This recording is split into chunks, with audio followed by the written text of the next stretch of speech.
গাজায় ইসরায়েলের বর্বর ও নৃশংস হামলা যেন কোনোভাবেই থামছে না। সারা বিশ্বের মানুষ যখন ফিলিস্তিনিদের জন্য নিজেদের চোখের পানি ফেলছে, ইসরায়েলের বিরুদ্ধে রাস্তায় নেমে প্রতিবাদ করছে, তখনও ইসরায়েল নির্বিচারে গাজার মুসলমানদের ওপর হত্যাযজ্ঞ চালাচ্ছে। ফিলিস্তিনিদের ওপর এমন বর্বর হামলায় দুঃখ প্রকাশ করেছেন জাতিসংঘের মহাসচিব আন্তোনিও গুতেরেস। এ সময় তিনি গাজাকে একটি মৃত্যুপুরীর সঙ্গে তুলনা করেন। এছাড়া ইসরায়েলের ওপর ক্ষোভ প্রকাশ করে তিনি বলেন, ইসরায়েল আন্তর্জাতিক আইনি দায়িত্বের কোনোটিই পূরণ করছে না। গাজার বর্তমান পরিস্থিতিকে আন্তর্জাতিক আইন এবং ইতিহাসের দৃষ্টিতে সম্পূর্ণ অসহনীয় বলে বর্ণনা করেছেন জাতিসংঘ প্রধান। ইসরায়েলকে সতর্ক করে দিয়ে তিনি বলেন, বেসামরিক নাগরিকদের সুরক্ষা, অমানবিকীকরণ বন্ধ এবং শান্তি পুনরুদ্ধারের জন্য জরুরি পদক্ষেপ না নিলে পশ্চিম তীরের পরিস্থিতি একই রকম সংকটে পরিণত হতে পারে।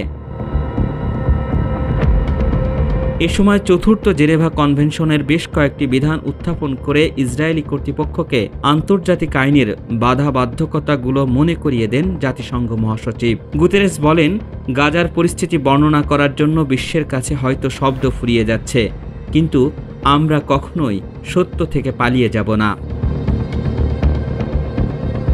অ্যান্টোনিও গুতেরেস ইসরায়েলকে সতর্ক করে দিয়ে বলেন, গাজা এখন একটি মৃত্যুপুরীতে পরিণত হয়েছে। খাদ্য, ওষুধ, জ্বালানি এবং অন্যান্য প্রয়োজনীয় সরবরাহের ওপর অবরোধের ফলে বেসামরিক নাগরিকরা অন্তহীন মৃত্যুর চক্রে আটকা পড়েছে। মহাসচিব বলেন, জাতিসংঘ এমন কোনো ব্যবস্থা মানবে না যেটি মানবিক নীতিগুলোকে সম্পূর্ণরূপে সম্মান করে না।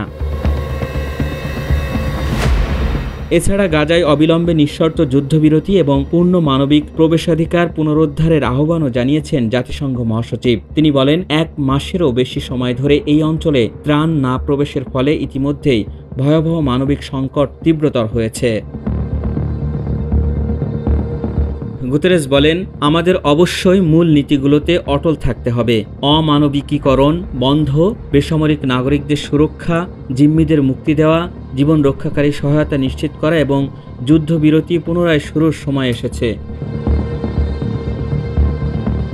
এদিকে গাজায় কিছু পৌঁছাতে হলে ইসরায়েলি কর্তৃপক্ষের অনুমোদনের ব্যবস্থা চালুর দিকে হাঁটছে ইসরায়েল। এই বিষয়টির নিন্দা করে জাতিসংঘের মহাসচিব বলেন, এই সিদ্ধান্ত গাজার অবস্থাকে আরও ভয়ঙ্কর করে তুলবে। এমন সিদ্ধান্ত থেকে ইসরায়েলকে ফিরে আসার আহ্বানও জানিয়েছেন তিনি। আল ইমরান, সময়ের আলো।